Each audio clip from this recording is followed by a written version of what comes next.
Uyg'ur xalqining faxrlik yozuvchisi Zo'rdun Sabirning Şinjan yoshlar o'smirlar nashriyoti tarafidan nashr qilingan Ana yurt nomli romani.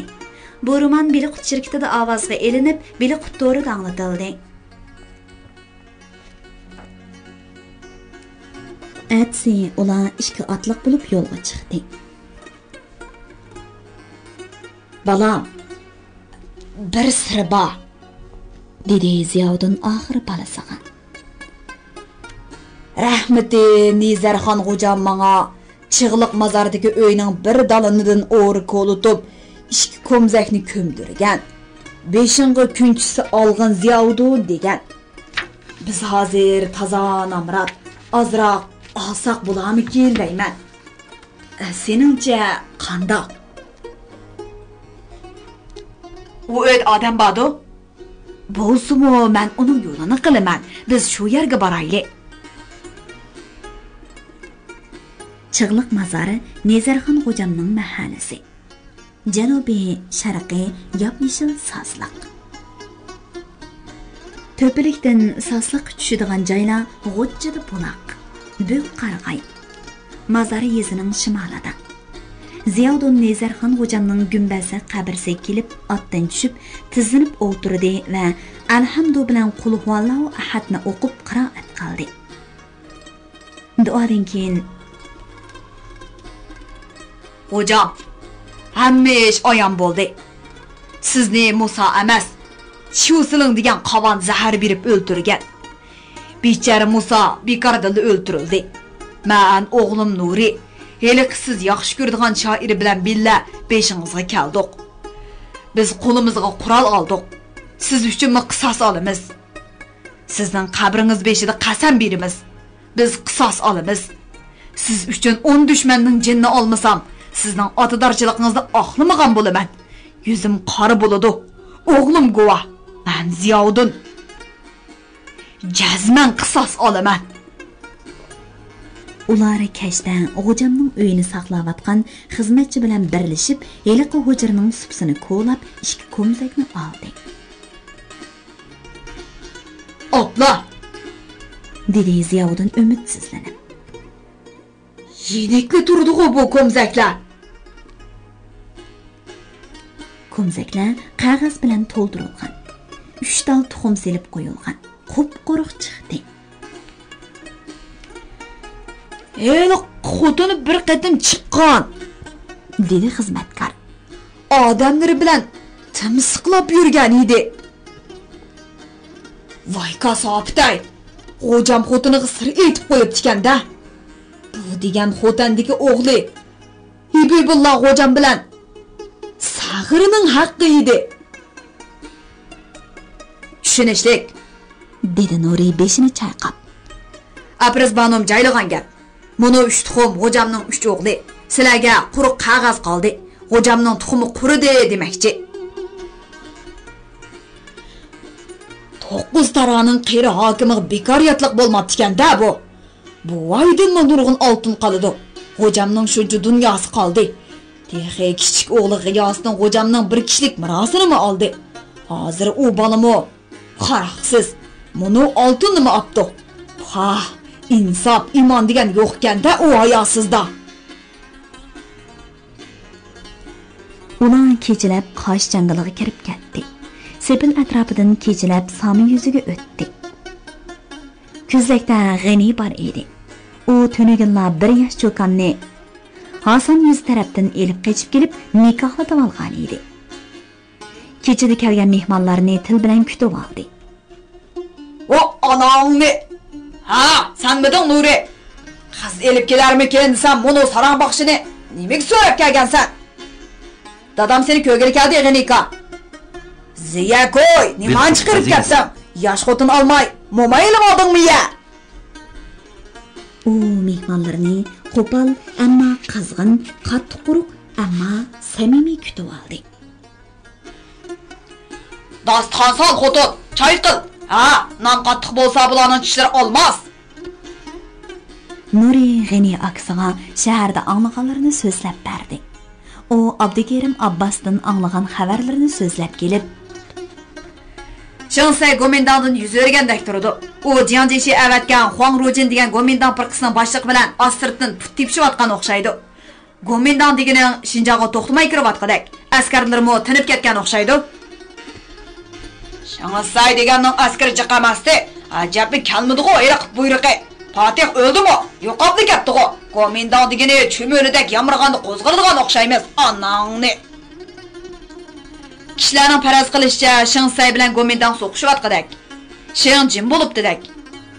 U jim bo'lib asla bir ish chiqardi. Ilohiyib ikki so'qish edi. O go'yla o'zaro toza bir so'qishsa, bir-birini qirsa, o'ttirdan chiqibla qo'ng'i tepishga asan bo'ladi. Bizning qochdan yana 20 yigit otlandi. Bayto'qaydin mo nachis keldi. Mening odamlarim 70 dan oshdi. Mushkuzdakda hozir 8 askarim bor. Akşam 10 ot, 50 qo'y o'g'irlab keldi. Manamsida hammasini batroqlog birdan so'qmoq bergizib atdi. Bu yer turaverma G'anika, xatarlik, tezroq joyimizga ketaylik. Nimadan qo'rqsan? Ha, rost degina, Stalin hozir qayerda? Angliya davlat boshlig'i Churchill 69 yoshga to'lgan kunida Stalin uni tabriklabdi. Nada hoy? Tehronda. Nari o? İranning markazi. Shu yerda Roosevelt Stalin Churchilllar suhbatlashib Gitlerni uzil-kesil yo'qotishning planlarini tuzdi. O'g'il bola, ha, ya'ni chu. Angliya podshohi Georgiy olta Stalinga alomat bir qilish tayyorlabdi ekan. Churchill shu qilishni Stalinga taqdim qildi. Stalin Stalingradda janjillarga vakolatan podshoh rahmat debdi. Pa, bizga taqdim qilsaydi, Stalingrad deganing heliqi 200 kun jang bo'lgan yer shumi? Ha, shu shahar. Askar boshlig'ini nima deding, ha? Jukov. Yomon nima kana? Qoltis margango deyman. Farosatlik, g'ayratlik, botur qo'mondan. Nadi qiyin jang bo'lsa Stalin shuni avatidi. San Nuri osh Jukovdek bir qo'mondan bo'lg'ana, Hazrat Alidan qolmamdi nima o Jukov degani. Ular hammasi kulishdi. Shansay, jon kayshi deganlari uning tirnog'i tang emas degani. U katta odam. Bizda oshundoq bir qo'mondan bo'lsa-edi, marganlari aqlsiz, aqlliqlari to'shqin yurak biz xalqni. Heliqi san degan Napoleon, Kutuzov deganlar-chi. Ularmo katta qo'mondanlar, davri o'xshamaydi. Ularning vaqtida aeroplan, tanklar yo'q. Bizmo aeroplan, tanklar tayyorlasak bo'ladi. 50 ming qo'yga bir aeroplan kelami? Xudoyim buyursa, ularmi bo'ladi, dedi Ziyovud. G'anika, sizmi ulardan qilishmaysiz, jumon? Marganlikda boturlik qilishmayman, lekin askarlarga plan ko'rsatib, qo'mondonlik qilishning yo'lini bilmayman. O'qimaganda. Stalin nim qilyapti-da, Nuri, u qayerda? Qo'mondonlik qilyapti-da. Leningrad shahri, Belorussiya, Ukraina, Qrim qatorliq yerlarda hozirmo germanlar bor. Ular 5 million askar bilan qarshilik qilyapti-da. Pahoy, butun Uyg'urlardan jiqqinon akasining askari Stalinning-chi. Stalinning askari 6,5 million. Yoshab ket, jang degan bundoq bo'lmamdi. Stalinning zambirak, tanka, Brunik, zamonaviy qurollarimo hozir germanlarnikidan eshib ketdi. O'g'il bola, chichotivat German degan ko'tlarni jon kayshi texi Stalinga olib qaraydi dedingmi? Va anangni, say bo'lamdi o. Stalin usta. Kun chiqishda Yaponlar avar qilmasin deb Yaponiya bilan kelishim tuzdi. Jiang Jieshi Stalin Yaponlarning Jungoni besib olishiga yo'l qo'ydi deb o'ylab, Stalinga o'shlik qilyapti. Adab Amerika prezidentini Roosevelt xat yozg'izyapti. Stalinni yomonlayapti. Yaraysan Nuri, sen bo'lmasang men pong, gachi bo'lib qoladi ekanman. Ketma, yenimdan ishga ketma. Heliqaya no'g'ay qizni elib beraymi? Ey ziyak, buni o'ylayli. Jang bo'lib, yaxshi kunning yomoni bo'lib qolsa, bo'ytoq ketmasin. Xudoyim saqla, ya Alloh. Men chig'imda onamizimni tushirgizib qo'ydim. O'q deganning ko'zi yo'q. Pashamasda o shapaloq bilan ursaq o'ladigan. Ularning ko'ngilli kunlari boshlandi. Attiganliki miltiqlarini batlashib 7-8 otliq G'anining boshchiligida Qash jangollariga kirib to'shqin hovladi. Qirg'avul kaklik otdi. Avral teg'i chiqib tog' teksi arqar ilik otdi. Kashda otlarga har xil ovlangan hayvonlarni ortib qaytish, kashda xilma-xil go'shtlar bilan mehmon bo'lishib, yo'g'on uyning supsida kigiz ustida so'naylanib yetish to'limi ko'ngillik edi. Oq yuzi, turdi yuzi, sepil, sami yuzi qatorliq atrofdagi yezlardan naqshchilar, dabchilar, dottarchilar kelib, ularning ko'nglini ochdi. Ularni uylariga mehmonga chillashdi. 1944-yilning 5-i jimjit, shavqin so'ransiz boshlandi. Bu yiroq yo'llar qor bilan tingan yezlarga na mashina, na otliq askari darmaydi. Ziyodun hatto baxshining kayniga kirib, dabchilib, 7 ovushda boshqadan ishtiyoq bog'lab, o'zining qasam bergan partizan ekanligini unutib qilishga tasliq qildi. Nuri bo'lsa xiyolchan, g'amkin edi. U attiganligi havoning sovuq bo'lishiga qaramay badanini sovuq suv bilan chayqaydi. Daryo bo'yiga yugurib berib keladi. Qora ustida jayniki bilan yer beg'irlab menib nalarga ketadi. G'ani aksi boshqalarni tillab, "O, azalakda askar degan ana shundoq bo'lmamdi. Tayyorni yeb ses o'sirib yasa, so'qishga yarishamsana" deydi. G'ani yigitlarga Nurini boshliq qilib, har kuni harbiy mashg'ulot elib boradigan bo'ldi. U tuyuqsizda buyruq kelsa, chaqmoq tezligida shaharga hujum qiladigan gap. Hujumga o'limga tayyor turmasang, "Men askar bo'la olmaysan" deb bolalarni tillab turadi. Ziyodun o'g'li bilan faxrlanadi. U pat-pat G'anidan "Nuri qandaqroq? U qaltsa?" deb so'rab qo'yadi. G'ani ochiq so'zlik odam bo'lg'achqa, "Qanday xotindan topqansan uni? Rosa kuchuk to'lgan chag'in topqansan-da, ha? U hozir qora kuchli mendan qolmaydi. Aqlda biz haqda bundoq bola chiqmasmikin deyman. Chiroyi-chu, ha, qaltis, xotining chiroyliqmidi, ziyak?" deydi. Farishta edi. Nurining onasida qiz biz haqdan tug'ilmaydi. Mono borosullu xotinning chiroyi yomon emas, qili qanday. Qo'yib aytaman, onangni ko'nrab qoldi. Necha kun bo'ldi? Ko'p. Yep-yeng ekan-ku. Mo'tavalliga to'qonliq tekkan nima ekan? Heliqi Abdumarning o'ttir qo'ldak bir qizi bor. Shuni olib chiqib kelaymikin deyman. Kichkina qizdi-ku u. Toza vaqti ko'kchadak kechirikki bolalarni avatiman. Bulab olib chiqdi. "Undaq qilma, G'anika", dedi Ziyodun xo'rsinib qo'yib. "O'val bo'lmasin, xalqning nafrati yomon. Birmi odam nafratlanmasin-da. Bir kech xotin qilib opirib tashlayman. O'chimni olaman u qashqaloqdan." "Ay, undaq qilma. Nikohlatib ol. Mayli desang, men elchi bo'lay." "Sen bolangda ko'ngil o'yayotgansan-a? Bundaq odam botir bo'la olmaydi." Atsi milqidan otliq xabarchi keldi. G'ani odamlarni boshlab otlanib yurib ketdi. Ziyodun ishkotni yetilab otlarga qishliq so'qim, un yog'larni ortib, G'o'lji shahriga qarab yo'lga chiqdi. U mengishda o'g'liga "Pat-pat ker, uqildiring seni bak siyg'inidi" dedi. Rastini esa u o'zi o'g'liga chidamaydi. Anglavatqaninglar Biliq to'ridan anglatilayotgan ovozliq asarlar sahifasi.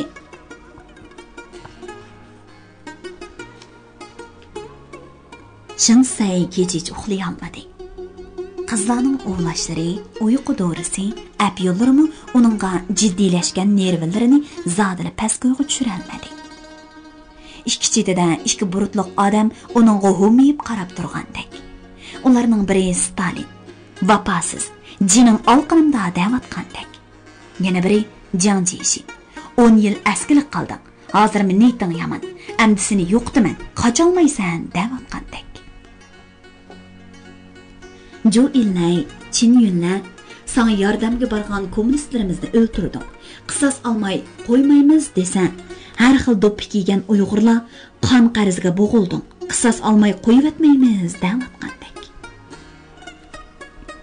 Uning yaqinlaridan Folin, Wang Hongsao, Li Yingqi Shu yo'shinglarmi endi bizga kun yo'q deb nola qilayotgandek bilinmoqda edi. U dunyo vaziyatining taraqqiyotidan Jungo vaziyatining taraqqiyotini tushunish, Jungoning vaziyatidan Xinjiangning vaziyat taraqqiyotini tushunish deydigan siyosat belgilash prinsipi bo'yicha dunyoni, Jungoni tahlil qilib, oxiri bir qitim kaskin tadbir qo'llanmasam o'zimni saqlab qola olmayman degan xulosaga keldi. Oldida ikkala yo'l bor. Biri Xinjiangni tashlab ketish, yana biri Gomindangni qo'g'lab Sovet ittifoqiga yelinish. Lekin keyingi bu yo'l ishonchsiz. Sababi u Sovet ittifoqining 1500 dak odamini qo'lga oldi. Stalinni tilladi. Stalinning qisosxo'rligi uningga ma'lum. Endi hargiz yaxshilik qilmaydi. Texnik yomon yeri Stalin hozir Yaponiya bilan kelishim tuzdi. Yaponiyaning Jungoni besib berishiga sukut qilmoqda. Stalinning Yaponiya bilan yo'shirin savdosi bor deyilsa, bu savdo Manjuriya, Mongoliya va Xinjiangni o'ziga qarta berishi mumkin. Tehron yig'inida Stalin qaramoqqa Roosevelt bilan do'st bo'lgandek. Manjuriyani qaytirib berishga qo'shilgan. Yaponiyaga qarshi turishga ma'qul bo'lgandek qilgani bilan u hozir Jiang Jishiga besim ishlatmoqda. Jiang Jishi Stalinga taqobil turish uchun ha deb Rooseveltga yolvormoqda. Jungoni Yaponlar besib berishi mumkin. Xinjiangchi. Ruslar kirsimi, Yaponlar kirsimi, Shinsayga yaxshi kun yo'q. Ularning har ikkilisini Shin yetgudak tilladi. Ularga ziyon soldi. Buni Gomindang siyosiy iqtisodiy kuchni kundan kunga kuchaytganini oz deb, davlat mudofaasini kuchaytib, tajovuzchilik uchrashning oldini elish degan nom bilan 27-Jin Tuanjinni Qumulga yo'tkadi. Uning 48-diviziyasini Gochunga, 45-diviziyasini Barikölga, zapas 7-diviziyasini Urumchi, Lomanchinga o'rinlashtirib oldi. Shinsay g'inqil olmadi. Kayni-kaynidan xilma-xil sabablar bilan har xil o'maklar, qurg'uvchilar, tekshiruvchilar yig'ib ketdi. Shinsay oltin kumush sovg'asi ziyofatlar bilan ulgurolmayli qoldi.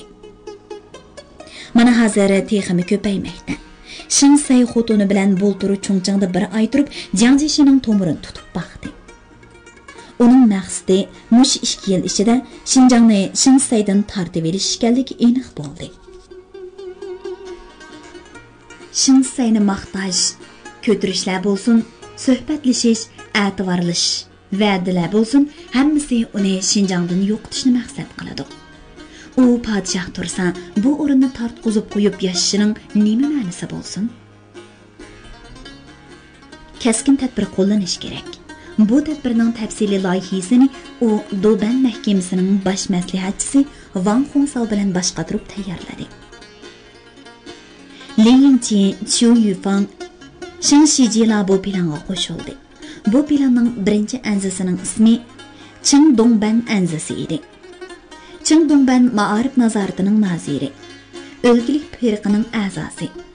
Uning shakllari Xinjiang gazeti idorasining boshlig'i Song Niansi, muavini Lang Daoxing, shahar ma'muriyati komitetining mudiri hay'ati Wang Naijong, Jungo transport uyushmasining Viyuanjangi Guo Xiliang, Markaziy ta'lim-tarbiya sho'bi o'mik ishxonasining mudiri Guang qatorliqlar. Ular Gomindangni ulug'lab, Shindobanni tushirish to'lqinining aktivlari. Birinchi qadamda ularga zarba berilsa, Huang Rujinga o'xshash Gomindang kattalari bir bo'lsa quyruqini tikib yetishi, bir bo'lsa to'g'ri qilib Shinsayning oyog'iga yiqilishi mumkin. Ular qo'yiladigan jinoyatning mazmuni puxta bo'lganda ha jin yo'q. Qiufang eridan ansirab ehtiyot bilan so'radi.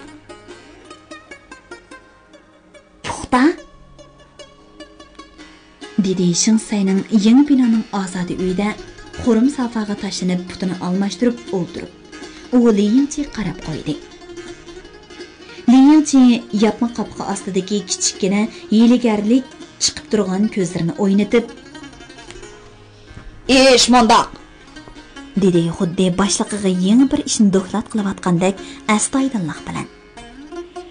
Chengdongbay qatorliqlar tashkillagan bu suiqasdlik to'plan uch maslak va hukumatni og'dirishni maqsad qilgan. Qatnashuvchilarning ko'pligi usulning qabihligi jihatda bu bir misli ko'rilmagan anza. Ular Jo Illayning qo'mondonligida Sovet ittifoqining Urumchi turishliq konsulxonasining qo'llashi bilan Gomindang Xinjiangga vatgan bir qism xodimlar bilan birlashib, Shingsayga qarshi qurolli qo'zg'olon ko'tarib, Shingsay hokimiyatini og'dirib, kommunistik hukumat qurmoqchi bo'lgan. Bu tashkilotga Xinjiang instituti, birinchi Darul Muallimin, birinchi o'rta maktabning professor muallimlari va o'quvchilardan bo'lib 300 dan ko'p odam qatnashgan. O'quvchilarni qo'lga ilinamda? Qiufang so'radi. Birinchi qadamda 500 dak odam qo'lga ilinadi. Ularning hammasi yuqorqi jinoyatlarga iqror bo'lib, material yozib qo'l qo'ydi.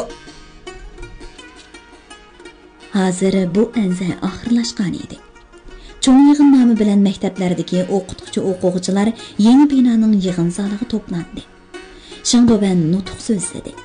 Oxirida maydonda 3-400 odam qo'lga ilinib, ishki turmaga tashlandi. Ularning to'lisi tayoqqa chidamay, oldin tayyorlagan iqrornomaga imzo qo'yishdi. Bu ishlarga xeyli bo'ldi. Lekin Shingsay buning bilan tinchi olmadi. Huang Rujin yana Gomindang firqasini og'izdan tushirmay so'zlamoqda. Hatto Jang Jiji bilan Talvi Shingsayni Gitler debdi texi. Yo'q. Qilgan ekan cho'ngroq ish qilish kerak. 3-400 odamning jini qancha pul? Gitlari qancha odamning beshiga chiqdi? Jang Jiji. 1941-yilgi Janubiy Anxuy voqeasida yangi 4-armiyaning qanchalik kommunistlar jinidan ayrildi.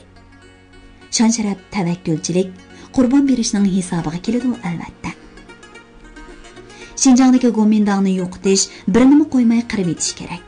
Kommunistlarni, Sovet odamlarini, yerlik banditlarni qirgandek. Shu chaqda Xinjiangda vahima tugaydi. Stalinni oldiga olgan Shingsay Jiang Jishinni nima qildi olmaydi ekan? Tutush, turmaga selib qiynash, iqrornomaga qo'l qo'ydirish, anzi ahvolni Jiang Jishiga Adliya mahkamasiga ma'lum qilish kerak. U g'alaldab titradi. Geli qurib bashir qayg'andek bo'lib, asta chavaq chaldi. Uzun qora chapan kiygan xizmatkor chilim bilan apyun qutisini ko'tarib zalda paydo bo'ldi. Shingsay kresloda qiyisib yotdi va uzoq asnab "Bu" dedi. Xizmatkor chilim beshini shiraga qo'ydi-da, dumchib o'tirib o'choqqa o't yoqdi. Shingsay jumakni oshko'zlik bilan cho'radi. Ko'kish iz uning yirik burtini oralab, panaxriq burnining qangshirini siypab, yo'g'on ko'zlarini so'ydi. U rohatlanib ko'zlarini yumdi va xizmatchi chiqib ketishga ishorat qildi. Orqadan "Yangchi" DVD zal ishkida pakar to'ng'iz qapoq Li Yingchi harbiy kiyim bilan paydo bo'ldi va chas berib tik turdi. Shingsay birla Li Yingchiga tapanch tanglay olmaydi. Hamma yerda mush saqchi mahkim boshlig'i Li Yingchining odamlari harakat qilib yurmoqda edi. Uning odamlari Shingsayga askarlardan muhim foydaliq edi. 10 yildan beri o'ziga sodiq bo'lib deganini qilib, o'ylig'ini bilib kelayotgan bu sharq shimollik yurtliqiga u ishonatdi. Hatto xotini Chu Yufanga aytmagan nurg'un sirlarini uningga aytdi. Shingsayning nazarida Li Yingchi mustaqil odam emas. U Dobanning ko'zi, qo'li va ba'zida mingsi edi. "Yozdingmi?" "Ha, mana. Qancha odam?" 1500 ga yetdi. Gomindang armiyasining diviziya komandirlari bizning heliqi 3 diviziya komandirlarimizmi bormi? Shundoq Doban janoblari. Nurbog'dagi Gomindang Xinjiang firqasining yotqidikilarning hammasi bor. Gomindang zapas 7 diviziyasining qo'mondoni Li Yuxiang xatarlik. Bizning 128 diviziyaning komandiri Liu Feishin, vaqtliq 3 diviziyaning komandiri Wu Shichi, otliq 1 diviziyaning komandiri Sui Yichunlami xatarlik. Bu 4 nafar diviziya komandirini ziyofat yo'li bilan qo'lga olsaqmikin? Qolgan o'lka darajalik boshliqlar Valila nahiyadan yuqori Gomindang firqasining mas'ullari bo'lib 120 dan ko'p rahbari xodimga qora pikap mashinalarni ishga solsaq bo'ladi. Butun o'lkaning xabarlashish qatnashasi qattiq kontrol qilinsin. Markaziy agentlikning Urumchi sho'basi pechatlansin.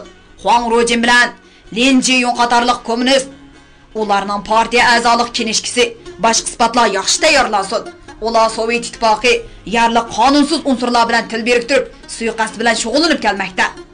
Ularning plan, maqsad, hokimiyatni tortib berish vaqti usullariga doir isbotlar to'liqmi? Oldingi qaytimda tutilganlar qiynashga bardoshlik bera olmay, biz yezib bergan iqrornomalarga imzo qo'ydik. Qisqartib gaqil. Iqrornoma desangni bo'ladi. Xo'p, do'ban janoblari. Bir oy kutaydi. Plan mushu. Bir oy jim turaydi. Meni yozliq dam berishga nansanga katta edi angla. Bildingmi? Tushundim do'ban janoblari. Mening nomimdan bosh mufattish Lu Jialongga bir parcha xat tayyorlansin. Hatta Gomindang ichkari kirib olgan kommunistlarning suiqasdlik, og'dirmchilik planlarining kuchli isbotlar bilan gavdlantiringlar. Tayyorlab qo'ydim do'ban janoblari. Men xabar bergan kuni Nurbog'dagi Gomindang firqasining muhim unsurlarining yotoqlariga, har qaysi nazoratlardagi belgi qo'yilgan organlarga bir vaqtda mashina avatinglar. Eliq 4 nafar diviziya komandirini tuydurmay ziyofatga chaqirib, chegarani mudofaa qilishni ko'rsatgan xizmatlar uchun mukofot tarqitimiz degan nom bilan akilib.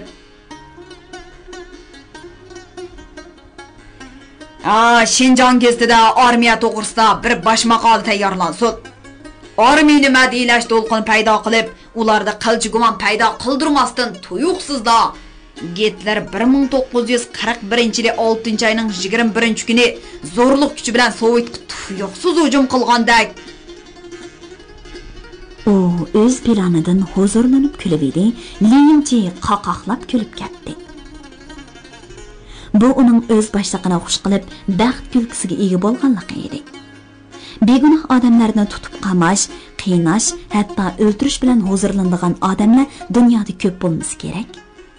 Ularning ko'nglida bir o'zining manfaatidan boshqa hech kim yo'q.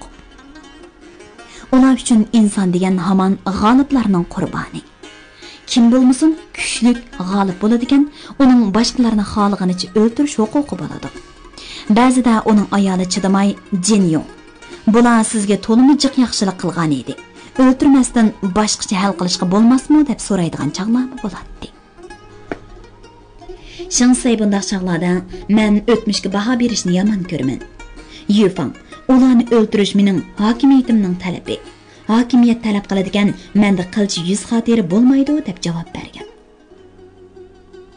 Ras, uning butun vujudi o'sha hokimiyat bilan chin bog'langan.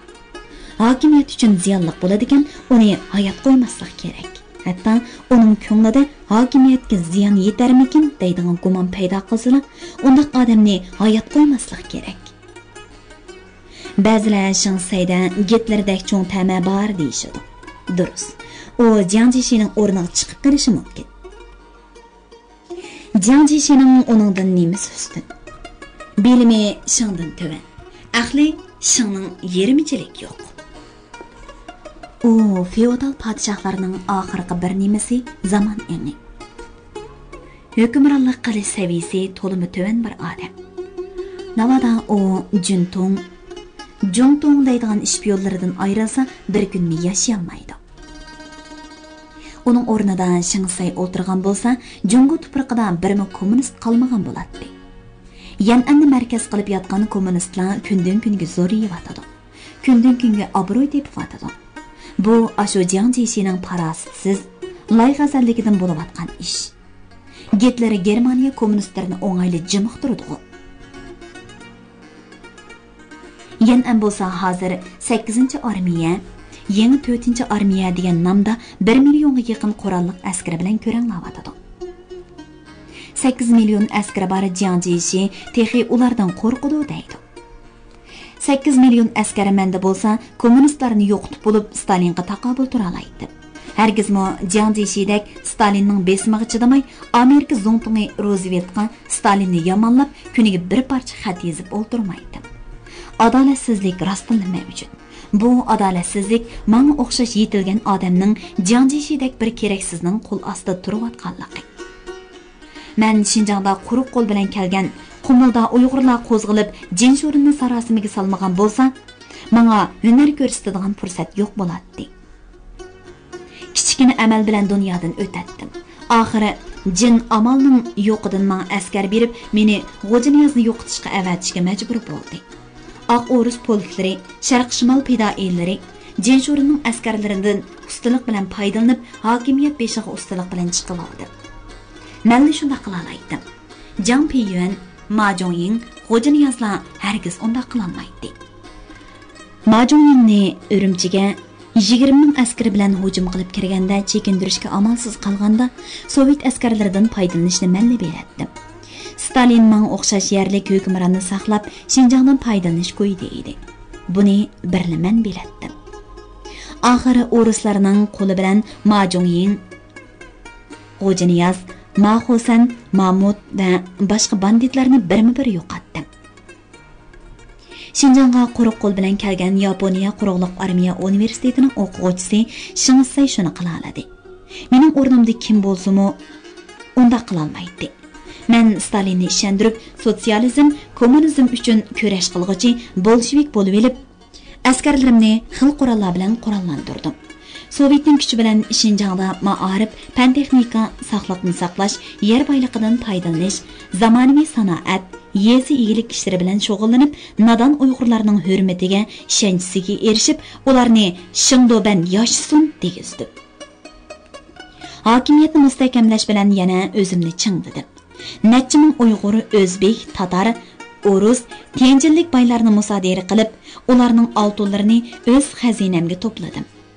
Hozir menda necha 10 tonna oltin bor. Shingdobanning 10 avlodi yetib yesimi kimimaydigan boyliqqa faqat menla oshundoq yo'l bilan erisha olmayman. Mening o'rnimda Jiang Jieshi bo'lgan bo'lsa qila olaydim. Yo'q, u tayyorga ega bo'ldi. Sunjongshanning armiyasidan, Sunjongshanning nomidan foydalandi. Davlat otasi uningga terak bo'ldi. Men kim terak bo'ldi? Qaynatam Chiu Zongjunmi? U qanchalik bir nima? Afyon chekishdan boshqa nimani biladi? Ras, dunyoda adolatsizlik bor. Bu adolatsizlik Jiang Jieshi bilan mening o'rnimdan almashib qolganligi. Men munosib o'rinda Jiang Jieshidek bir saman qo'rsaqning o'ltirib qolganligi. So'ng melingdek farishtaning mening qo'ynimda huzur erishining o'rniga aşı yerginishli qerining qo'ynida azoblanayotganligi. Adolatsizlik degan rostdan mavjud. Bu Xinjiangda necha 10 ming, hatto 100 ming odamning begunoh o'lganligi emas, mening o'rnimning tuvan bo'lib qolganligi. Begunoh degan atalmani kim chiqaradi? Begunoh azoblanguvchi kim? U men. O'lganlar gunohkor. Chunki ular menga yoqmaganlar. Menga yoqmaslik gunoh emasmikan? Begunoh azoblanguvchi men. Men kimga nima uchun yoqmadim? Jiang Jieshi meni yo'qotmoqchi. Xinjiangni mendan tartib olmoqchi. Men saqlayotgan oltin makonda uning nima haqqi bor? Stalin meni yomon ko'rib qoldi. Uningga yoqmay qoldim. Yuz o'rding deydi. Odamlarimni Xinjiangdan qo'g'lab chiqarding. Xinjiangdan foydalanishimga chaq qo'yding deydi. Kim seni Gitler Moskvaga besib kelguncha chekinsin debdi. Kim seni Shinsayning qalbida Sovet tugash deydigan ta'sirotni paydo qilsin debdi. Men mag'lub bo'lg'ichiga yon bossam, qandoqmi Shinsay bo'la olmayman. Mana endi azobni men tartibataman. Stalin yanguchiga aylandi. Uning 6,5 million askari, necha minglagan tanka, zanbirak, Bronevik aeroplanlari hozir Ukrainadan o'tib Polshaga qarab ilgirlamoqda. Men endi uning g'albisining sherik emasman. U meni yo'qotmoqchi. Adolatsizlik degan mana mushuna. Uning yana Afyon xumori tutdi. Qeri xizmatchi uningga yana tayyorladi. u Fransiyaning xurum krislosida yenichi yetib huzurlanib chekdi. Vujudi rohatlandi, lekin uning xiyoli endi davomlasholmadi. Uning bir kech uxlayolmagan vahima ansizlik bilan eg'irlashgan yo'g'on beshi xuddi o'zining emasdek. U hayot emasdek, o'zining hayot ekanligini faqatla zaif ovoz bilan isbotlamoqchi bo'lgandek.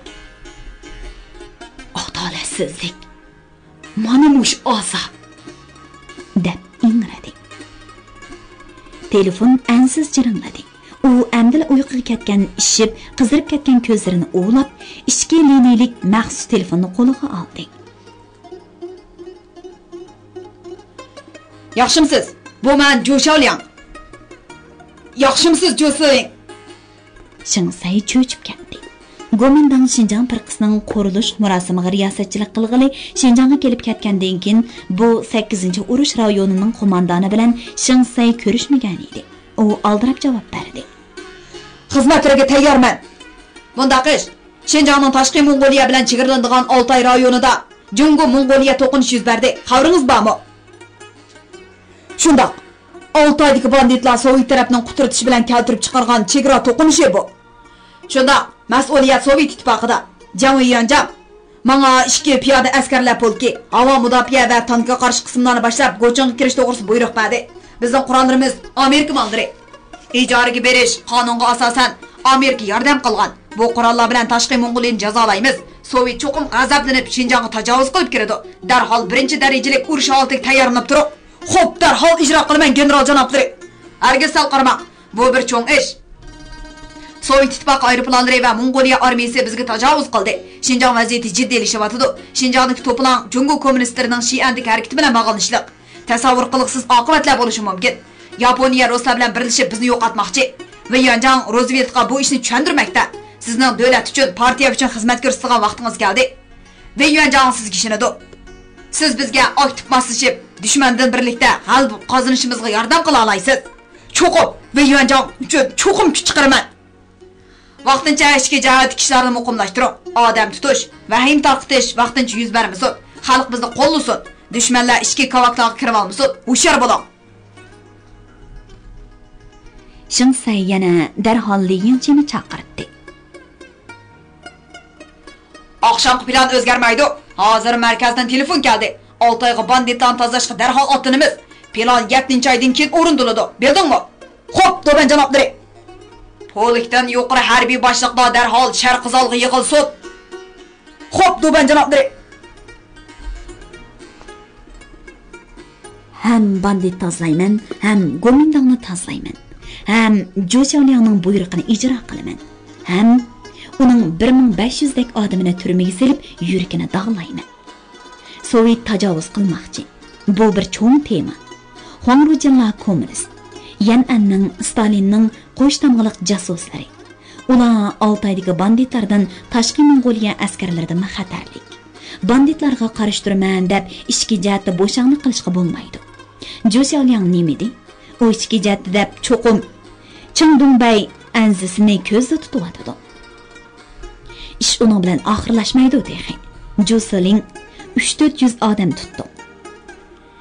Chingdungbay anzisi birinchi qadam. Turmaga nihoyatda shunchalik odam kirdi.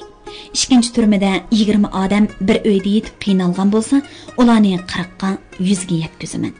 O'ri tursin, bir-birining ustida yotsin. Texi cho'ng tozalash oldimizda. Jo'shaolyang sirtdan kirgan tajovuzchilarga Gomindang hukumat qarshi turadi. Sizning hozir Xinjiangda 3 diviziya askaringiz bor. Xil qurollaringiz bor. Menga sirtdan tajovuzchilari ichki banditlar xatarlik emas. Eng xatarligi Gomindang. Sizning odamlaringiz. U kulib qo'yib, cho'ng zaldagi qelin gilam ustida uxlash kiyim bilan asta menib, sharqdagi dariza pardasini qayiradi. Subhi ko'tarilgan. Hamma yoqni bahor puruqi o'rg'an. Bag'da xizmatchilar yugurishib yurishmoqda. Nerada askarlar mashq qilmoqda. U o'zining yotoq uyiga kirib qilishni oldi. U kunda qilish bilan bag'da 1 soat tantarbiya o'ynaydi. Bugun zodla xushahmadi. Uning uyga kirishib, gejgillari og'irmoqda. 47 yosh qiyirliqi yapamdi. U 2 yilning oldida qiz jo'kanlarga to'limi amroq edi. Hozir nemish xiyoliga qizlar oz kiradi. Bugun 3 kun bo'ldi. Xiyoliga kirmadi u Nazinilla. U asta chavaq chaldi. Murakkab, ko'p ishiklik, cho'ng uyning bir hujrasidan 3 qiz chiqdi. Ularning ikkisi o'z millatidan, biri Perirodka edi. Ular bir-biridan chiroyli, xulqi mast qiladi, badani tangitava. İşleri onun ko'ngildagidek bo'lmadi. Lekin u qizning nazu karashmalaridan rozi bo'lgani bilan o'zidan rozi bo'lmadi. Chunki u 3 yilning oldidagi shingdoban emas edi. Bir soatdan keyin qizlar uni issiq suvda g'o'chiriltib yuvdi. Keyin turdi.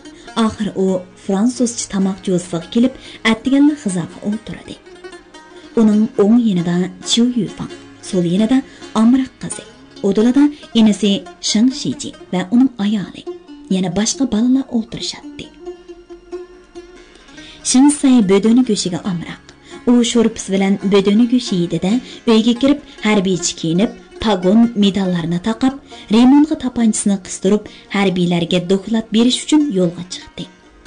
U Fransiya mashinasi bilan yangi silingan uyning hovlisidan chiqqanda, oldida motosiklet, qora mashinada liq qurolliq askarlar.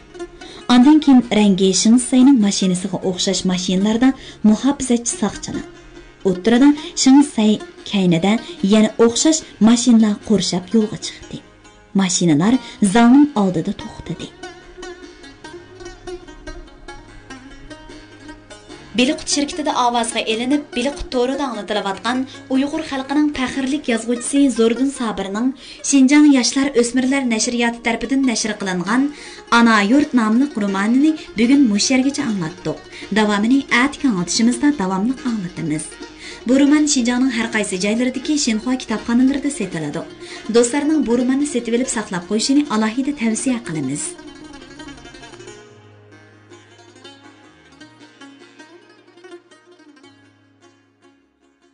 Biliqut xazinasi Uyg'ur xalqining urf-odat, mashhur shaxs, tibobat, maqol tamsil, cho'chak, rivoyat qatorliq Uyg'ur madaniyat xazinasidagi bebaho go'harlar. Karton ilpa, qonun nizom, ishorat tili, tan tarbiya, fizika, ximiya qatorliq 600 dan ortiq kasbiy sohadagi Uyg'urcha, xanzucha, ingliz 3 xil til, 6 milliondan ortiq so'z, ovoz ham surat bir gavdalashtirilgan kompyuter yumshoq detali. Bilmaganni Bilqutdan bil. Bilqut xazinasi